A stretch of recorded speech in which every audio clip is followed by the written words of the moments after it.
Fala, corredor, corredora, estamos aqui de volta, hoje com duas pessoas muito especiais, estou muito feliz deles terem aceitado o convite. Eu estou aqui com os dois treinadores de corrida, Murilo e Ricardo. Trabalhei diretamente mais com o Murilo lá na USP, então a gente se conhece aí de longa data, desde a graduação. E eles são treinadores aqui em São Paulo, eles têm uma consultoria de corrida. Eles atuam em parques e também online, também oferecem planilhas e treinamento, prescrição de treino online. Como a minha expertise não é em fisiologia, em treinamento físico, eu trouxe eles para responder algumas questões importantes, para sanar algumas dúvidas de vocês que eu vejo em alguns blogs e que eu recebi também. Os meninos, eles treinam corredores há mais de 7 anos.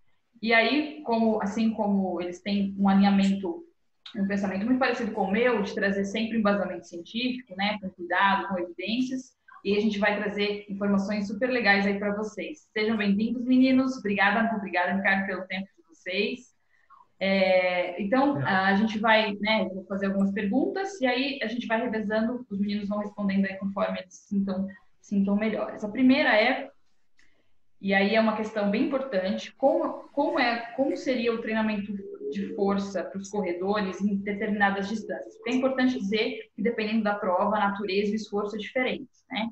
Então, nesse sentido, considerando as distâncias, qual seria o treinamento de força ideal? Porque muita gente acha, um treinamento de força é esse pronto, já vai me ajudar na melhora da performance da corrida. Mas não é assim, quando a gente tem uma periodização, né, é importante dizer isso, então a pessoa primeiro tem a adaptação, e conforme o objetivo dela a gente trabalha dessa forma.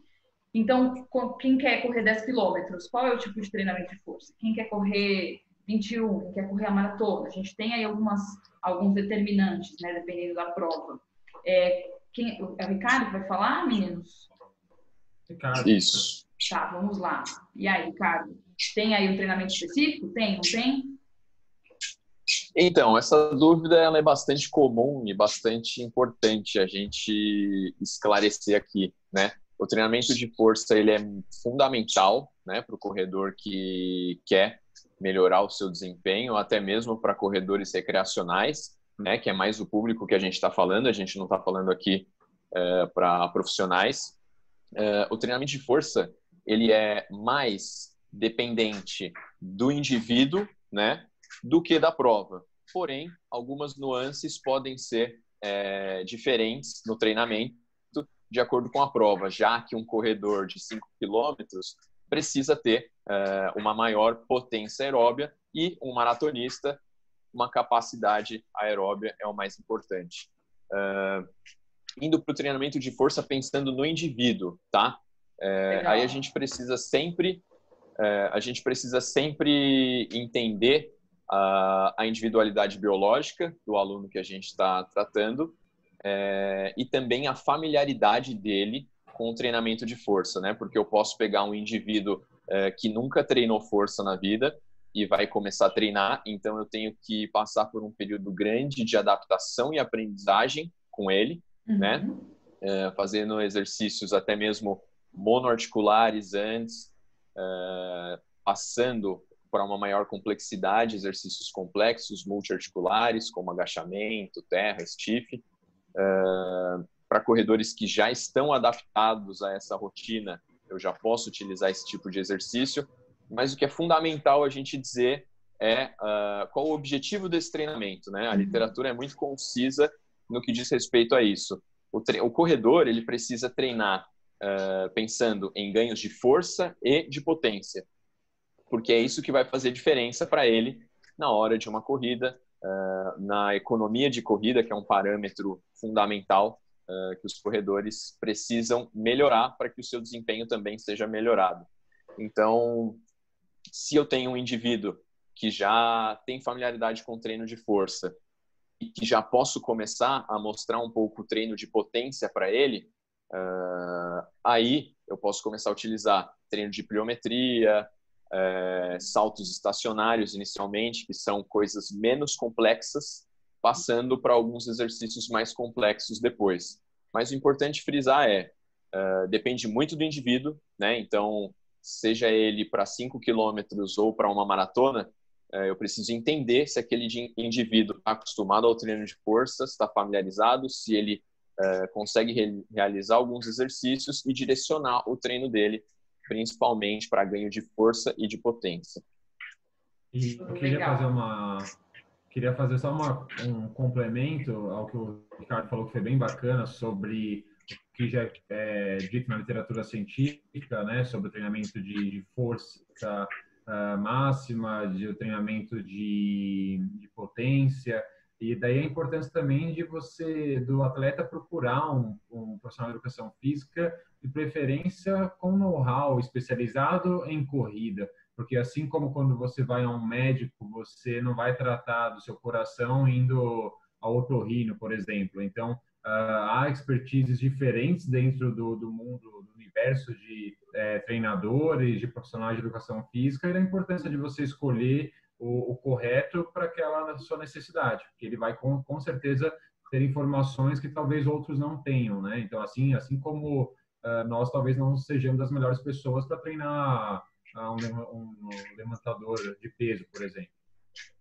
Sim, perfeito. Então, acho que a mensagem principal, então, dessa questão, e que eu acho que é o que a gente vê acontecendo, é que não é qualquer treino na academia de musculação que vai te ajudar a desempenhar melhor na corrida, né, meninos? Acho que essa é a mensagem principal. Então, a gente tem uma prescrição mais específica, e aí eu vou deixar o link do Instagram dos meninos, para vocês tirarem dúvida, eles são super abertos, para que vocês façam um treinamento focalizado, especializado, como o Ricardo bem disse, respeitando a individualidade. Então, isso a gente não é qualquer treino na internet que você vai achar que vai te ajudar e te responder de uma forma positiva, né? Então, tomar esse tipo de cuidado. Tudo bem, meninos? Mais algum complemento dessa questão? Então, quando a gente pensa em volumes diferentes, a gente tem um trabalho específico, não tem? Quando a gente pensa em 21 ou não? Ou quando a gente pensa numa maratona?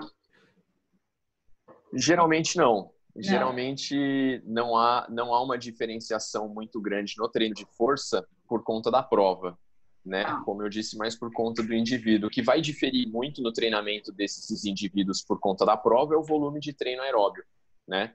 Não dá para eu ter um bom corredor, um bom meia maratonista, por exemplo, que não tem o volume suficiente na semana para que ele seja capaz de desempenhar bem uma meia maratona, né? Já um corredor de 5 quilômetros, por exemplo, ele não precisa fazer longos gigantescos, assim como um maratonista num final de semana, que às vezes o volume de treino chega a ser de 30, 32 quilômetros no mesmo dia. Então, aí está a grande diferença entre os dois. Claro que algumas nuances a gente precisa prestar atenção no treinamento de força, porque um atleta de 5 quilômetros, ele precisa muito ser potente. Agora, um maratonista, ele também precisa, mas a importância é um pouco menor. Então, geralmente, essa é a diferenciação que a gente faz, inclusive, no volume do treinamento de força também. Não, legal. Então, uma outra mensagem importante, então, prestem atenção, essa que o Ricardo acabou de falar. Então, a questão da periodização, o intervalo, né, de treino, né, Ricardo? Então, entre aeróbio e força, ele precisa ser muito bem pensado e planejado para que não ocorram problemas ao longo do tempo. A gente sabe que um dos fatores que mais trazem lesão para o corredor é o volume inadequado de treino. E isso não só em treino capacidade aeróbica, mas essa dosagem errada também traz prejuízos, às vezes, irreversíveis, né, Ricardo? Acho que é importante deixar isso de alerta. Exatamente, as duas coisas precisam estar alinhadas, né? O treinamento de força precisa estar alinhado com o treinamento aeróbio. As duas coisas não funcionam de maneira isoladas, elas são um conjunto, né, que vão fazer o corredor depois desempenhar bem. Show, exato. Perfeito. O ser humano é o mesmo, né? O atleta é o mesmo. Então, exato. Ele tem que ser considerado de forma global. Todos os estímulos fisiológicos aplicados nesse indivíduo devem ser considerados. Então, é super importante. Show. Então, para finalizar... Para dar um exemplo, só para dar um exemplo em relação a isso, por exemplo, num período de base, né, onde os corredores estão iniciando uma temporada, por exemplo, você pode sim fazer um bom trabalho de propriocepção, de equilíbrio, treinamento de core e de ganho de força geral. Agora, quando você está em uma fase já da periodização pré-competitiva, você está ali próximo do período de competição, o seu volume do treino de força tem que ser menor, não é hora de fazer exercícios proprioceptivos, é hora de você dar mais importância à potência em volume baixo, mais treino com velocidade. Então, só para ter essa ideia de que cada fase da periodização é importante você pensar bem para alinhar o treino aeróbio e o treino de força. Perfeito, ótima leitura. Para terminar essa questão, o Murilo vai falar um pouquinho para a gente, que a gente recebe aí algumas dificuldades da galera que não gosta de fazer o treino de força de jeito nenhum. Murilo, o que te motiva? Fala aí para os corredores o que eles podem trazer aí de luz para poder fazer esse fortalecimento. Me conta. Bom, é verdade, Bia. A grande maioria das pessoas, dos corredores, não gosta de fazer esse tipo de treinamento, não gosta do treino de força. Eu, particularmente, não sou lá o grande amante de praticar, mas até um pouco incoerente, mas eu também tenho um negócio relacionado a isso, né? Tem um espaço de treinamento funcional que treina diferentes atletas, diferentes modalidades esportivas, dentre as quais a corrida. E minha grande motivação, não só para trabalhar com isso, mas também para praticar, né, para ser praticante também no treinamento de força, é o estudo, é saber o quanto o treinamento de força ele é um forte aliado de qualquer prática esportiva, como a corrida, para tornar essa prática o mais saudável possível e o mais duradoura possível. Então, eu quero ser um bom corredor, mas quero também ser um corredor saudável, que não apresente lesões ou que reduza a chance de lesões. Então, é isso que me motiva nesse espaço que eu possuo. A minha grande motivação é essa, levar condições aos corredores para que eles possam treinar de forma longa, saudável e ter essa prática primária esportiva deles pelo resto da vida. Tem que ter qualidade, né? Qualidade e segurança, muito bom. Então, escutem Murilo. O Murilo é uma dessas vítimas que não gosta, mas faz, né, Murilo? Exatamente. Muito bem, meninos. Então, vamos para a segunda pergunta. Show de bola. Então, a segunda questão é sobre, a gente sabe, nós, a maioria dos corredores, acabam se cobrando muito em relação ao tempo, né, das provas, dos treinos. E aí existem algumas ferramentas que são divulgadas aí para determinar ritmo, para determinar pace. E aí, o recado que a gente tem, o Ricardo, né? Acho que vai trazer um pouquinho sobre isso. É o Murilo, não lembro. É o Ricardo. Isso, é o Ricardo. Nós dois. Nós Legal, dois também. os dois. Um vai complementar o outro. Que a gente não pode ter uma referência quadrada, rígida, porque como a gente já falou e vamos repetir sempre, nós indivíduos somos diferentes, então a gente precisa tomar cuidado e respeitar essa individualidade. Né, meninos? Podem responder. Vocês usam alguma ferramenta? Isso não é tão indicado? Vamos trazer prós e contras.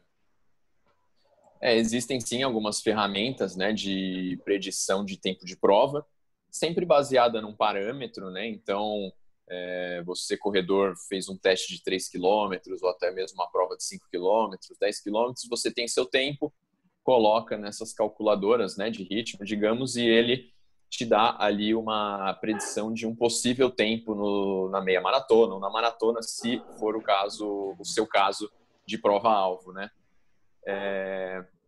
Vale ressaltar que isso é só uma predição, né? Não é porque está lá que você vai ser capaz de fazer ou então que você só pode chegar naquele tempo. Você pode, inclusive, performar melhor que aquilo.